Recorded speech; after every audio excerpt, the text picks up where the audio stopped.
Para você abrir a Bíblia comigo, no Evangelho de Mateus, capítulo 5, gostaria de ler do versículo 1 até o versículo 12, seguindo então essa sequência aí de pregações no Evangelho de Mateus. Alguns irmãos até já têm percebido que não é necessariamente uma pregação expositiva, né, irmãos? Que a gente só fica nesse texto aqui, a gente passeia por alguns outros textos, mas creio que é a direção que o Senhor tem dado aí. Mateus capítulo 5, dos versos 1 a 12. Amém? Ao ver as multidões, Jesus subiu ao monte. Ele se assentou e os seus discípulos se aproximaram dele. Então, ele passou a ensiná-los. Jesus disse: Bem-aventurados os pobres em espírito, porque deles é o reino dos céus. Bem-aventurados os que choram, porque serão consolados. Bem-aventurados os mansos, porque herdarão a terra. Bem-aventurados os que têm fome e sede de justiça, porque serão saciados. Bem-aventurados os misericordiosos, porque alcançarão misericórdia. Bem-aventurados os limpos de coração, porque verão a Deus. Bem-aventurados os pacificadores, porque serão chamados filhos de Deus.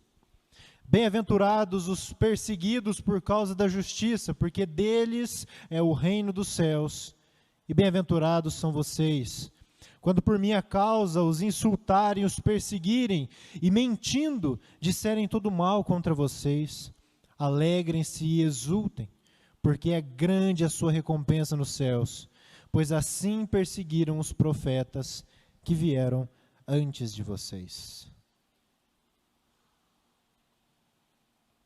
Aqui, irmãos, a gente já entra no conhecido Sermão do Monte, um dos sermões de Jesus compilados aí mais conhecidos, tanto no nosso meio, como aí fora também. E sobre esse texto, irmãos, eu já queria começar dizendo o seguinte, que seria o primeiro ponto dessa reflexão aqui com vocês. A gente tem que estar atento às oportunidades que Deus nos dá.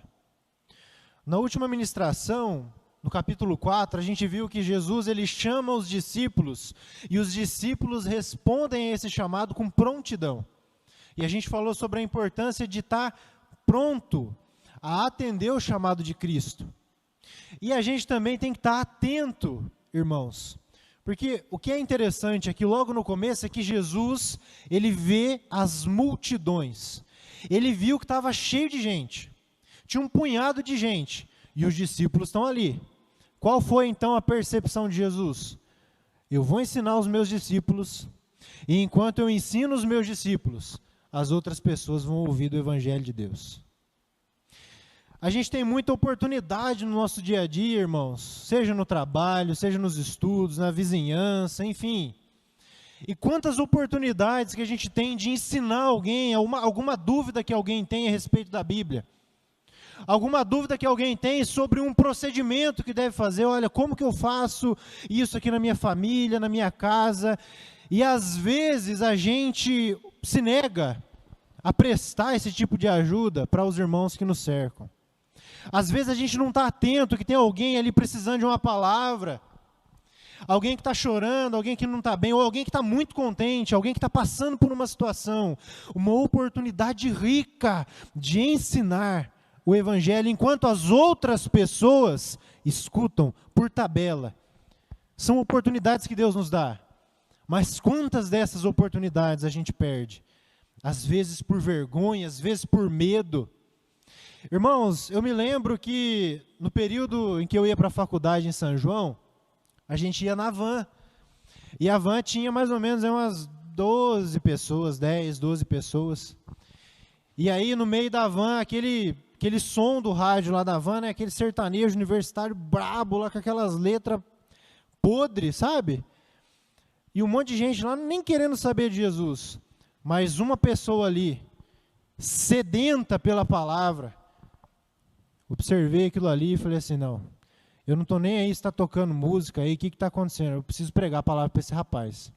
E a gente vai naquela conversa lá no meio da van, e você percebe que os outros estão escutando. Você percebe que as pessoas que estão ao redor estão prestando atenção no que você está falando. Olha lá, o que ele está falando? Está falando daquele assunto, está falando de política, está falando de vida em família, está falando disso, daquilo. Irmãos, a gente precisa aproveitar as oportunidades. Porque a gente nunca sabe o dia de amanhã. A gente não sabe se as pessoas que estão ao nosso redor hoje vão estar ao nosso redor amanhã. Quantas pessoas precisam ouvir a palavra de Deus? E quantas pessoas ao redor desse momento de ensino vão estar atentas à palavra de Deus? Não importa se está cheio de gente, vamos conversar no particular. Tem coisas que sim. Mas tem vezes que quando lota de gente em volta para escutar o que você está falando, é uma oportunidade maravilhosa, irmãos, para a gente pregar a palavra. Primeira coisa que eu queria colocar brevemente aqui é sobre essa atenção. Então o capítulo 4 nos fala e nos chama a atenção sobre a prontidão. Jesus chama e eu vou. E agora aqui Jesus mostra essa sabedoria da percepção. Tem gente precisando de ouvir a palavra. Tem gente que está com dúvida. Eu posso ensinar e ao mesmo tempo eu posso pregar? Ou eu posso só pregar? Ou eu posso só ensinar? Mas a gente tem que estar atento, irmãos. Porque todos nós somos ministros do Evangelho de Cristo. Todos nós que conhecemos o Evangelho, que conhecemos a palavra de Deus, somos servos das pessoas que nos cercam. O ministro, a ideia do ministério é essa, serviço. E segundo, agora entrando de fato no sermão, irmãos. Jesus ele começa o sermão aqui nesse capítulo e ele vai até ali o finalzinho do capítulo 7.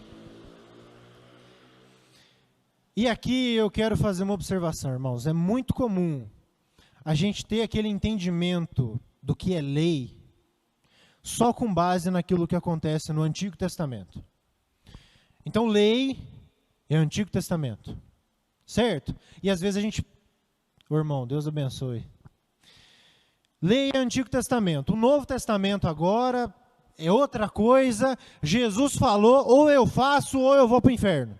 E é isso e acabou. Eu já pensei assim. Algum irmão já pensou assim? Jesus falou... Jesus colocou aqui um padrão, um perfil.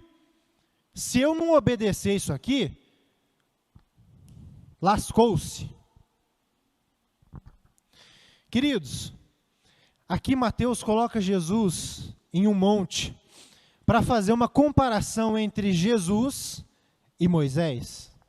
Porque da mesma maneira que Moisés sobe ao Monte Sinai para pegar a lei de Deus, as conhecidas tábuas da aliança, os 10 mandamentos e toda a orientação que Deus deu a Moisés, agora Mateus coloca Jesus sobre o monte, com a mesma, ou melhor dizendo, com uma autoridade maior do que a de Moisés, falando sobre princípios da lei de Deus, só que com muito mais profundidade, com muito mais entendimento, com muito mais percepção sobre a lei.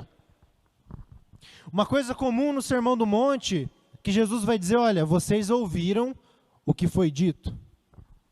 Assim, assim, assado. Eu, porém, vos digo, façam assim, assim, assado. Quando Jesus diz, olha, vocês ouviram o que foi dito, é muito provável que Jesus está falando sobre as explicações que os mestres da lei davam sobre a palavra de Deus, sobre o Antigo Testamento. Porque o próprio Jesus diz, olha, eu não vim anular a lei, eu não vim tirar de jogo aí Moisés, os profetas, não, eu vim para cumprir a lei. Jesus ele sobe o nível, ele eleva o nível, a lei estava aqui, na medida em que eles entendiam o que a lei exigia deles, mas Jesus diz, vocês estão achando que a lei é só isso? É só algo exterior? Não, a lei está muito acima disso, a lei tem a ver com o coração, a lei tem a ver com todo o seu ser, toda a sua essência. Jesus sobe o nível. Então, em teoria, o que Jesus ensina, ordena, o que os apóstolos ensinam e ordenam também é lei.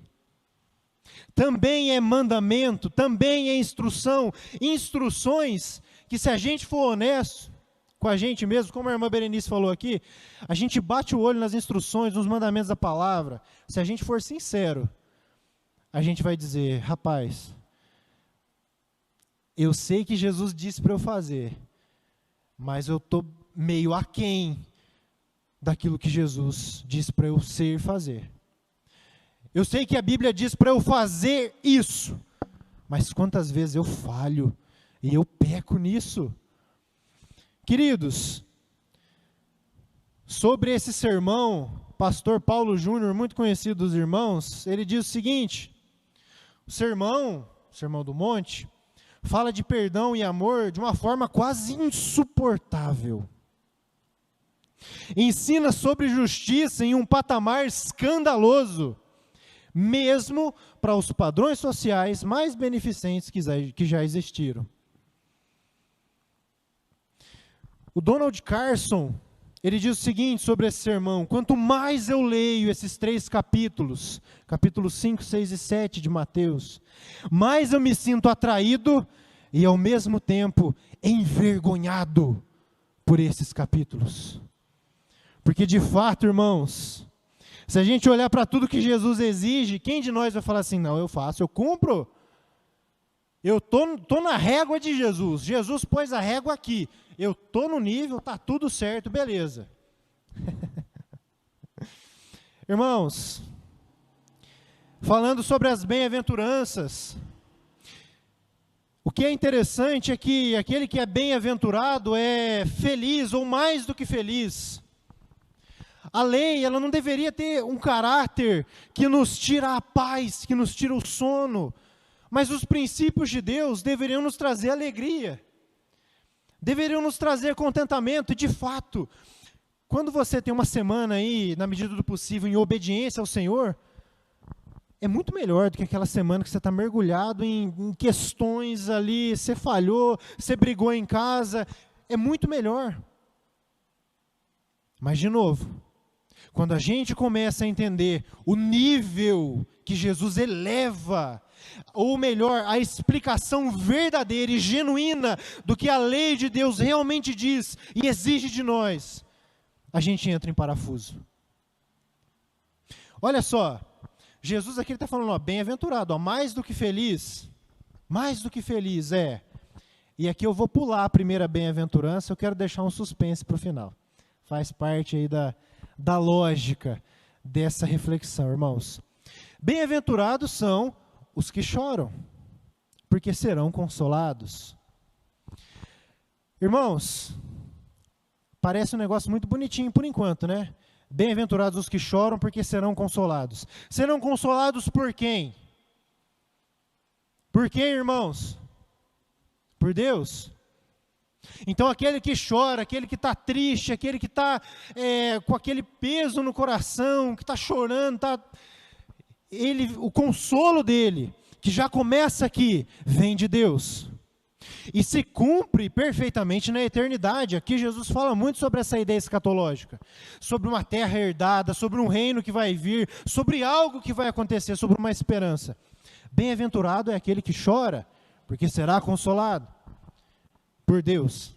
Mas a pergunta é, quantas vezes, quando a gente estava mal, em prantos, a gente buscou consolo em outros lugares que não no Senhor? A gente buscou refúgio em outros lugares que não no Senhor?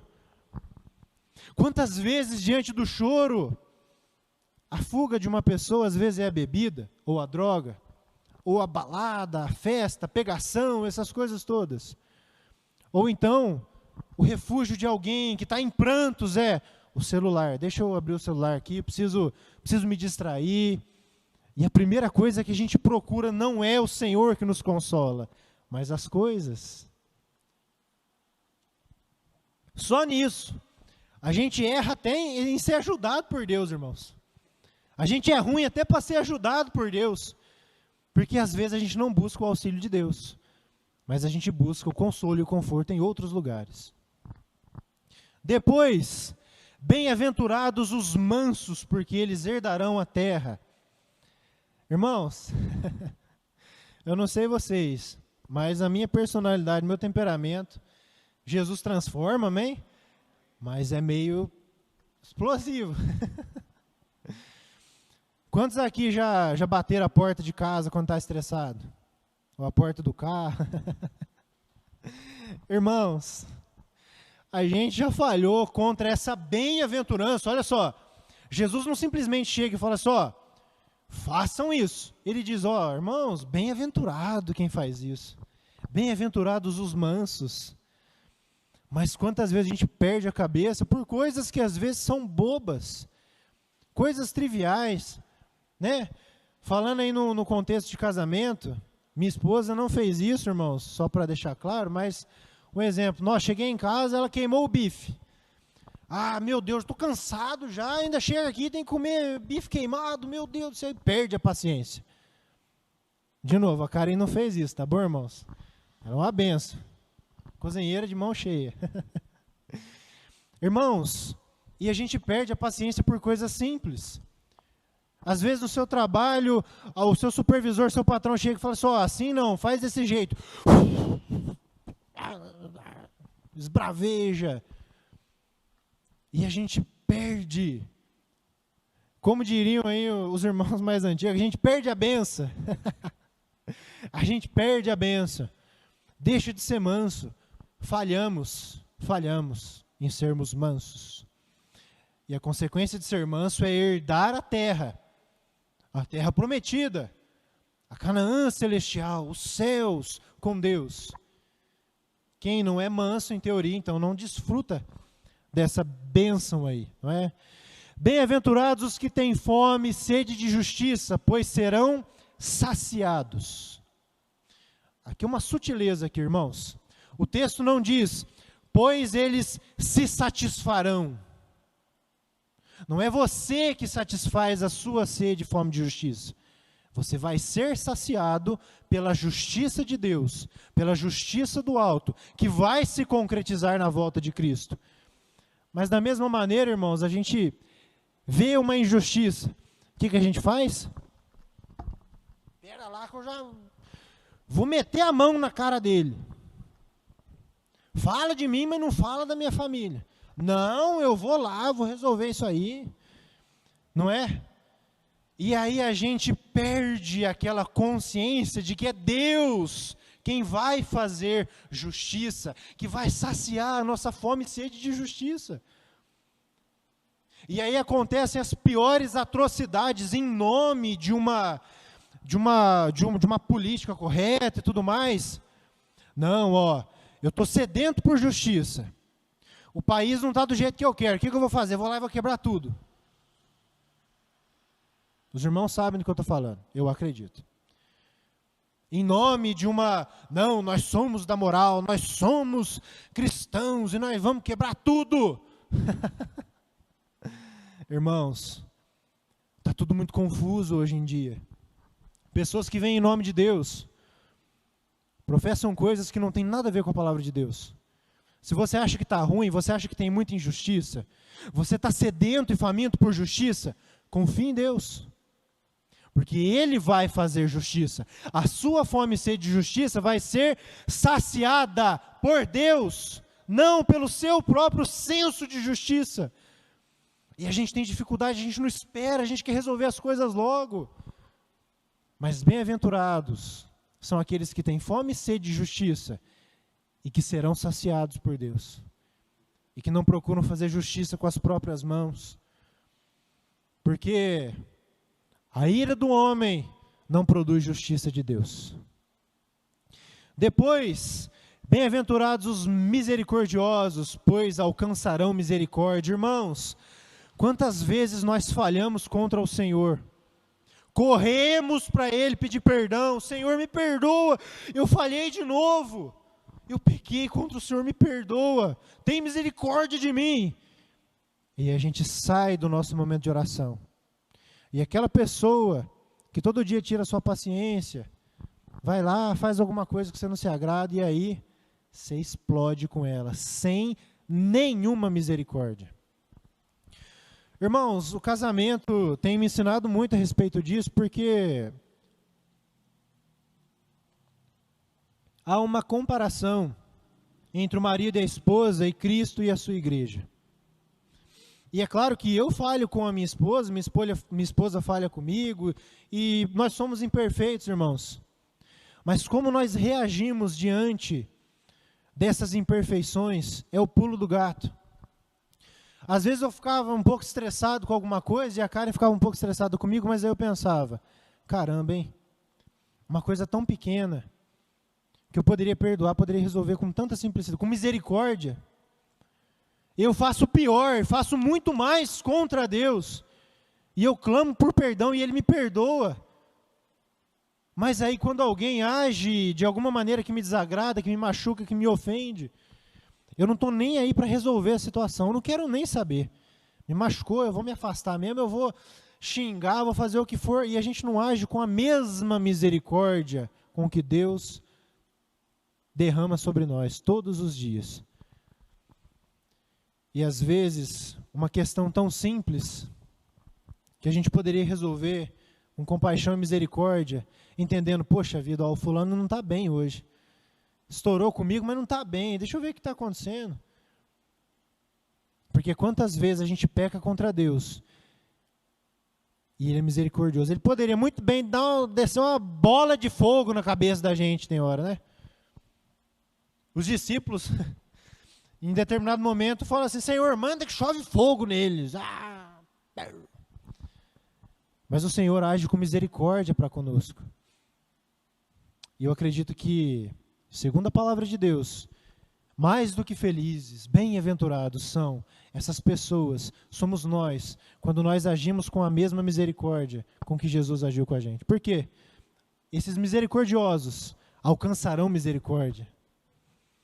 Porque a hipocrisia é eu desfrutar da misericórdia de Deus e não dar misericórdia para ninguém. Depois, bem-aventurados os limpos de coração, pois verão a Deus. Irmãos, várias e várias vezes nós não temos o nosso coração limpo. E aí, a ideia aí de ter um coração limpo é a ideia de não ter um coração que é manchado pelos falsos deuses, ou pelos ídolos, ou pelo pecado. E é interessante que, irmãos, o Espírito Santo habita em nós. Não só aqui, né, nesse pedacinho, mas a linguagem bíblica, dentro de uma linguagem bíblica, a gente pode dizer que Deus habita nos nossos corações. É a terra em que Deus habita. É o lugar, nós somos o templo do Espírito Santo. E o centro da nossa vida é o nosso coração. Não o músculo coração, mas essa ideia de algo que mistura aí o nosso amor, o centro da nossa vida, a forma como a gente enxerga o mundo. Os tesouros da gente estão no nosso coração. E o coração da gente está nos nossos tesouros, nos falsos deuses ou em Deus. O coração é a terra em que Deus habita. E aí, fazendo um paralelo com Juízes, os irmãos que conhecem a história, em Juízes capítulo 2, o povo falha em expulsar, o povo de Deus falha em expulsar os falsos deuses daquele lugar. Falha em derrubar os altares dos falsos deuses daquela terra. Falha em cumprir o mandamento de Deus de tirar todos aqueles povos pagãos daquele lugar. E então Deus diz, olha, vocês não fizeram o que eu ordenei a vocês. Vocês não limparam a terra. Vocês não derrubaram os altares dos ídolos. Por isso, o que Deus fez? Jogou fogo? Não, ainda não. Deus diz, lá no capítulo 2 de Juízes, olha, por causa disso, eu vou deixar o povo aí. O povo vai ficar aí. Esse povo ímpio vai ficar aí. A sujeira dos altares dos falsos deuses vai ficar aí. E vai ser um motivo de tentação para vocês. Segue a mesma ideia do que Paulo fala em Romanos. Olha, aquelas pessoas que sufocaram a verdade de Deus, que trocaram a glória do verdadeiro Deus por falsos deuses, por imagens, por coisas criadas, Deus os entregou aos seus próprios desejos.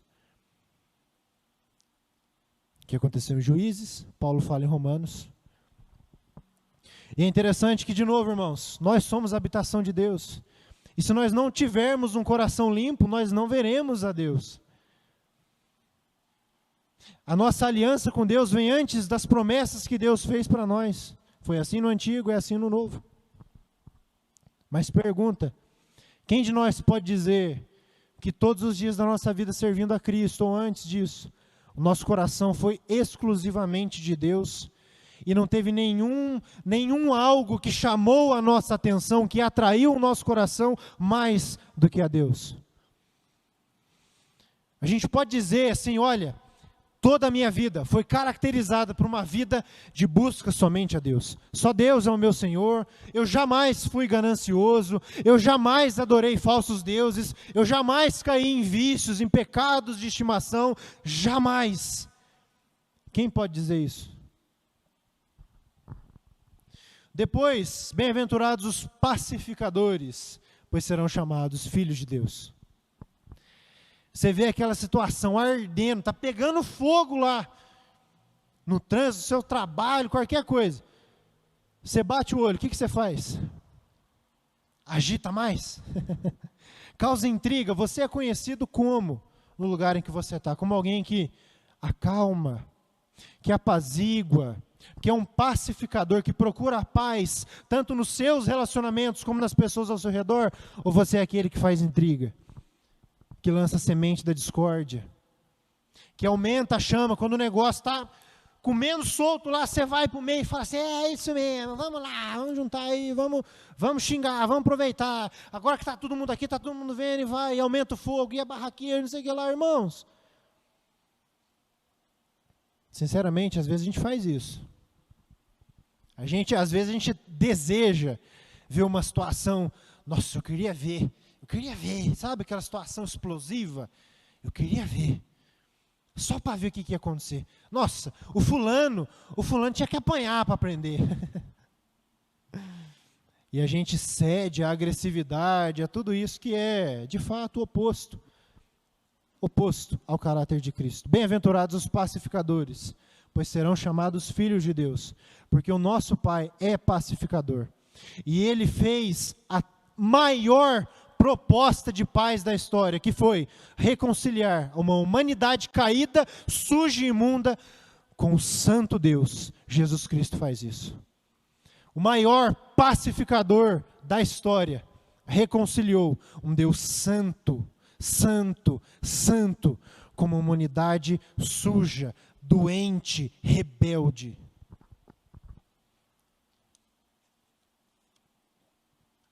Se nós somos filhos de Deus, nós temos o caráter de Deus, e nós somos pacificadores. Versículo 10, bem-aventurados os perseguidos, por causa da justiça, deles é o reino dos céus. Versículos 11 e 12, bem-aventurados são vocês, quando por minha causa os insultarem, e os perseguirem, e mentindo, disserem todo mal contra vocês. Alegrem-se e exultem, porque é grande a sua recompensa nos céus, pois assim perseguiram os profetas que vieram antes de vocês. Quem aqui se alegra de verdade quando alguém te persegue porque você é crente?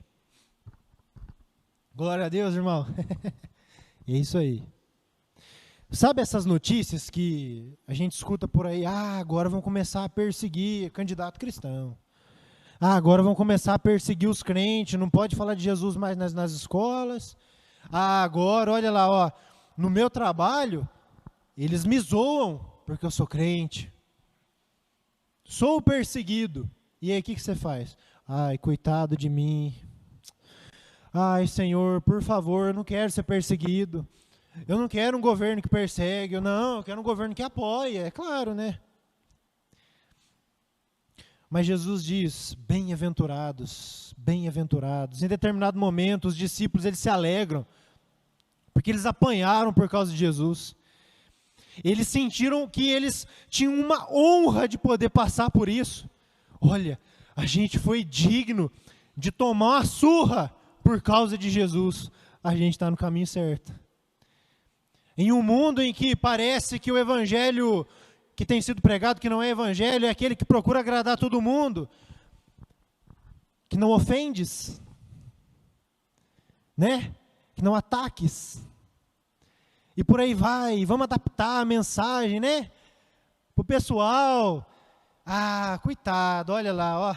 Ai, ai, ai, hein? Não, ó, o evangelho, não, a gente não pode causar escândalo, não.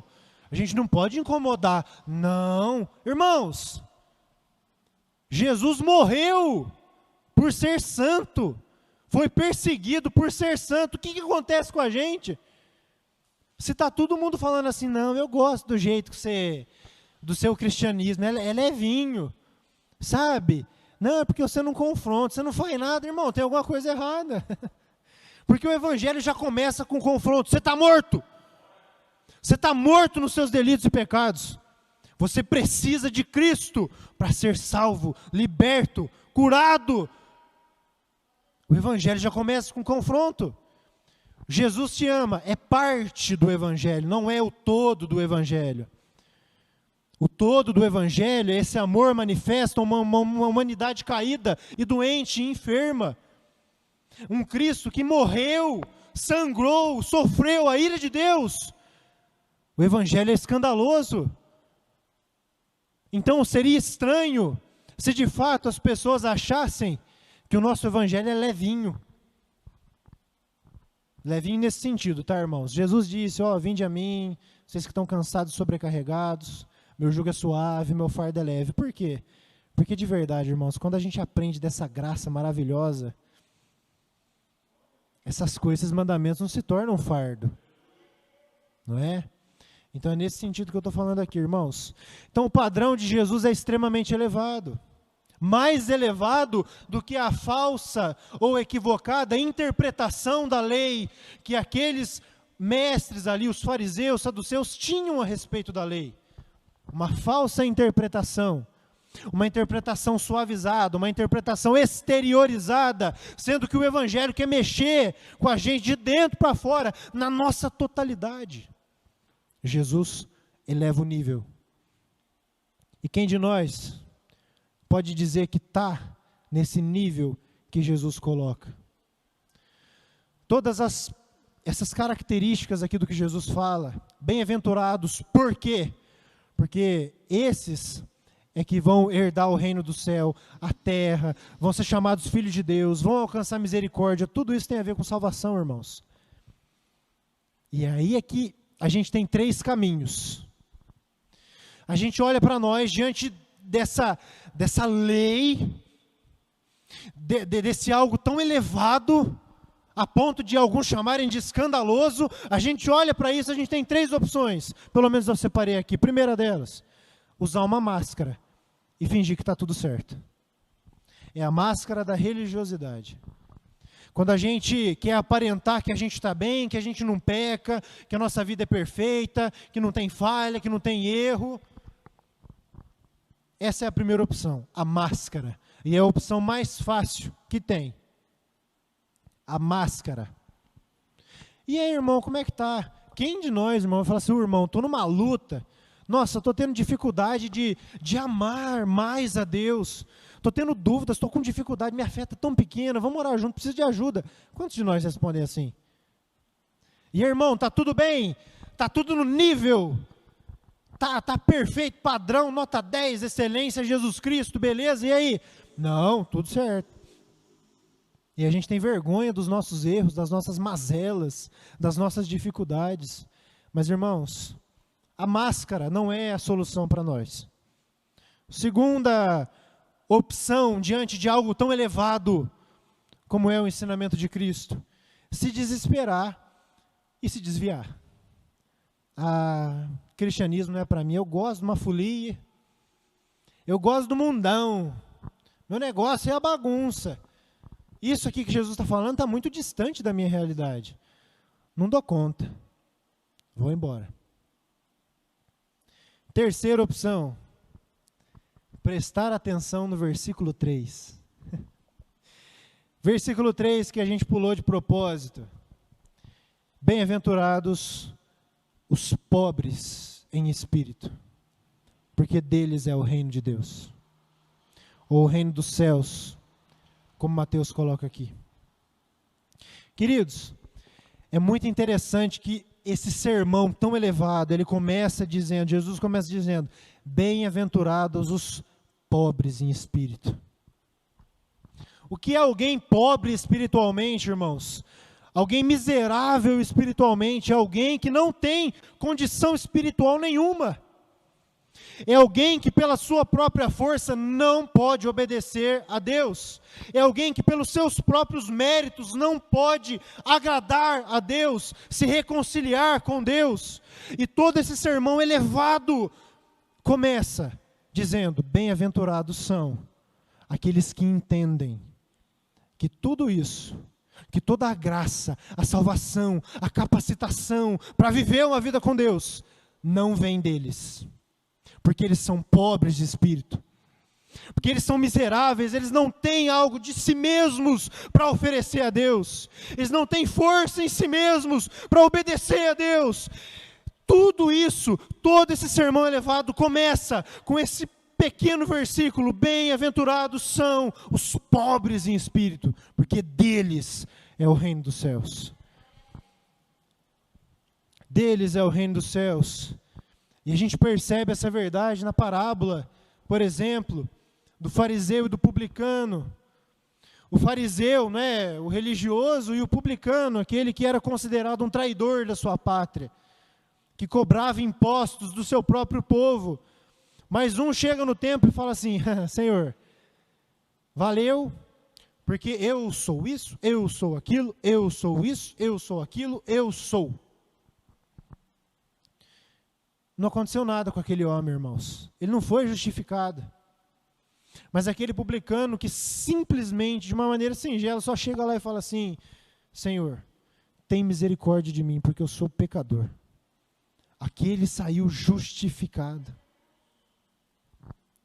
Paulo em Romanos 7, irmãos, tem declarações profundas ali. O capítulo 7 de Romanos é aquele texto em que Paulo diz assim, olha, o bem que eu quero fazer, eu não faço.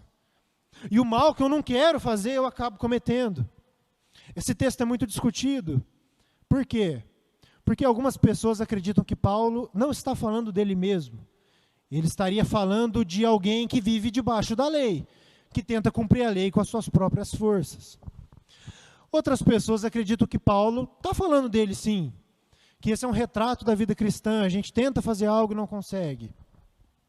Mas é um retrato muito derrotista, irmãos, em Romanos 7, de alguém que está completamente derrotado pelo pecado. Então, a linha que eu vou seguir aqui é, que eu acredito que é uma linha bastante equilibrada, e o Eric Johnson vai por esse caminho. Paulo, descrevendo a sua luta e a sua miséria, ou descrevendo a luta e a miséria de um religioso, de fato, o que ele descreve é a vida de alguém que não está sendo dirigida pelo Espírito Santo. Porque é o contraste do capítulo 8, mas agora, na lei do Espírito, nós vencemos a lei do pecado e da morte. Então, irmãos, quer esse texto fale de Paulo ou de um religioso, fato é que todas as vezes que nós tentamos cumprir a lei, obedecer a lei com as nossas próprias forças, a gente não consegue. A gente não consegue. Mas, primeiro, Cristo é o cumprimento da lei. Tudo que a gente não consegue cumprir, que está aqui nesse sermão elevadíssimo, Jesus cumpriu em nosso lugar. Primeira coisa. Mas não para por aí. Jesus sobe, e quem vem, irmãos? Quem desce, irmãos? Espírito Santo de Deus. E é esse Espírito Santo, nosso Consolador amado, que nos capacita a cada dia mais progredir em santidade, progredir no caráter cristão descrito por Cristo aqui nesse sermão da montanha. Irmãos, nós jamais conseguiríamos obedecer qualquer preceito da lei, seja Antigo Testamento, seja as instruções do Novo, não. Mas Cristo é o cumprimento da lei em nosso lugar. Quando nós falhamos, nós encontramos graça. mas também a obra de Cristo possibilitou que o Espírito Santo de Deus viesse sobre nós, não apenas com poder, com autoridade, ou com as coisas que muitas pessoas buscam apenas o que Ele pode dar, mas com a sua presença, o seu direcionamento, o fruto do Espírito Santo, que é o fruto do caráter do Espírito Santo: amor, paz, bondade, benignidade, longanimidade, mansidão, domínio próprio. Tudo isso vem não de nós, porque nós somos pobres em espírito, mas isso vem do Espírito Santo de Deus. Isso vem de Jesus Cristo, que é rico em graça, rico em misericórdia, e nos deu o Espírito Santo de Deus. Amém, irmãos? Queria pedir para você se colocar em pé.